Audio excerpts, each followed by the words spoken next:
مرحبا بالجميع عبر قناتكم أسربة تي في. سنقوم بحول الله اليوم بدحض هذا الادعاء وهذه الفوقعة الإعلامية الكبيرة والمشروع الوهمي خط أنبوب الغاز الرابط بين المروك ونيجيريا عبر موقع المغربي المروكي الحماراتي الصهيوني هيسبريس، معنونا رباط أبو جيمران إلى سرعة قصوى لتأهيل خط أنبوب الغاز المروكي النيجيري. نقرأ معا في التفاصيل.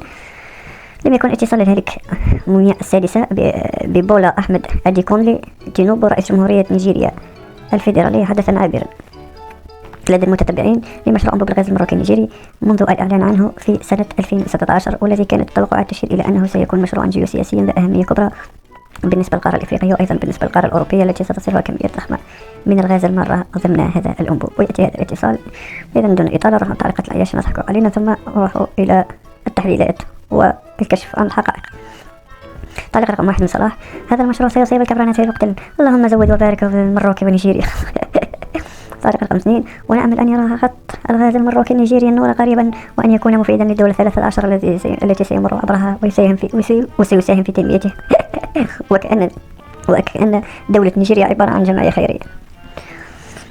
بشير: تعليق رقم 3: أنبوب الغاز المروكي النيجيري والتقارب مع إفريقيا صعب التحقيق، لأن الدول التي سيمر منها الأنبوب تعرف صراعات وانقلابات عسكرية، وكل دولة يجب أن تأخذ نصيبها من حق مرور الأنبوب. هذا تعليق في المستوى.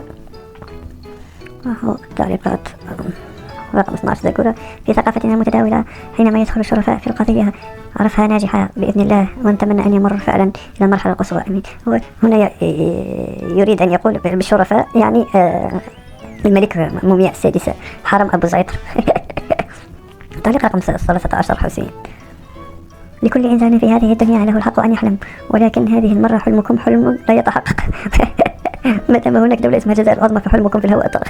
هذه يكون الجزائر. إذا سنقوم يعني عبر الموقع الإخباري DW الألماني،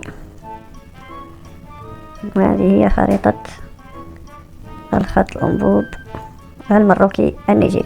إذا هذه نيجيريا ستقوم يعني والكل ستقوم بمرور عبر 12 بلد أو 13 بلد وصولا إلى أوروبا. والكل يعلم أن زريبة بوسبير المروط مهلكة المروط كانت تأخذ إتاوة على مرور أنبوب الغاز الجزائري المار إلى إسبانيا. خط الأنبوب الغاز المغاربي أزيد من 1 مليار متر مكعب سنويا من الغاز، 1 مليار متر مكعب.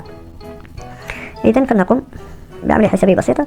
هذه نيجيريا أول بلد يمر عبرها الأنبوب هي البنين، ثم توغو، ثم غانا، ثم ساحل العاج، ثم ليبيريا، ثم سيراليون، ثم غينيا، ثم غينيا الاستوائية، غينيا بيساو، ثم غامبيا، ثم السنغال، ثم موريتانيا، ثم الصحراء الغربية، ثم المروك، ثم يصل إلى إسبانيا. إذن لنفترض أن كل دولة ستأخذ إتاوة 1 مليار متر مكعب سنويا من الغاز النيجيري. شرط مرور الأنبوب الغاز عبر أراضيها ستكون لدينا أكثر من 12 مليار متر مكعب سنويا، يعني 12 مليار متر مكعب سنويا ستكون كإتاوة فقط، يعني خارج حساب الربح. وهذا ما يعني فرضا إن كانت نيجيريا تضخ إلى أوروبا 20 مليار متر مكعب سنويا، ستقوم بالاستفادة إلا من 7 مليارات متر مكعب، أزيد من 13 مليار متر مكعب سيكون إتاوة لبلدان شريطة المرور فقط. يعني سيكون يعني مشروع فاشل بامتياز، ولا أعتقد أن نيجيريا ستسمح بذلك. في المقابل هناك نيجيريا من فوقها خريطة النيجر ومن فوقها خريطة الجزائر. يعني عوض أن تخسر نيجيريا أزيد من 12 مليار متر مكعب سنويا من الغاز لوصول غازها إلى أوروبا، ستقوم بالاستفادة من خط أنبوب الغاز النيجيري الجزائري الرابط إلى أوروبا عبر البحر، لأن الجزائر عندها خط أنبوب الغاز مار عبر البحر وعبر تونس.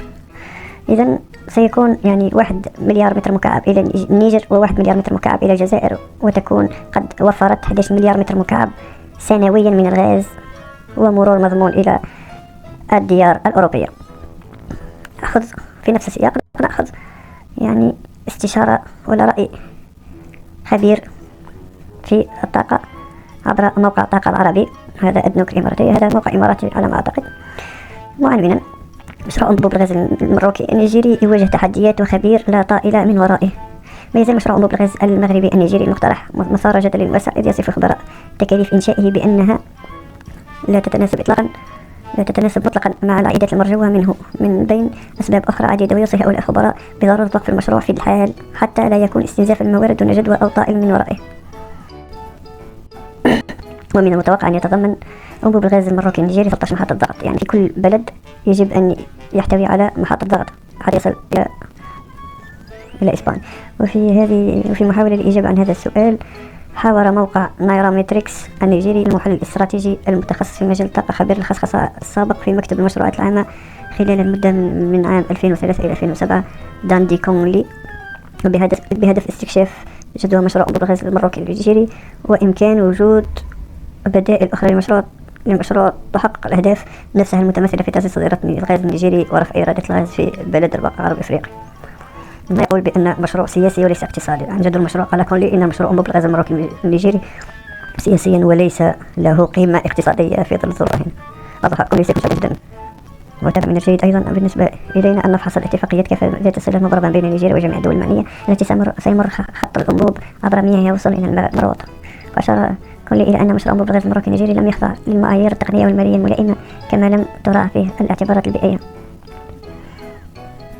إذن كان هذا هو الخبر بأن مشروع الأنبوب الغاز المروطي النيجيري لا طائل منه، ولو أن المخزن والهلك مومياء السادسة كانت متعاقلة وحكيمة لما فرطت في أنبوب الغاز الجزائري المغاربي المار عبر أراضيها وخسارة أزيد من 1 مليار متر مكعب سنويا الذي تشتريه من إسبانيا وأمريكا ب3 أضعاف سعره الذي كان قبل 31 أكتوبر 2021. إذا كان هذا خبر. شكرا على المتابعة وإلى خبر قادم إن شاء الله.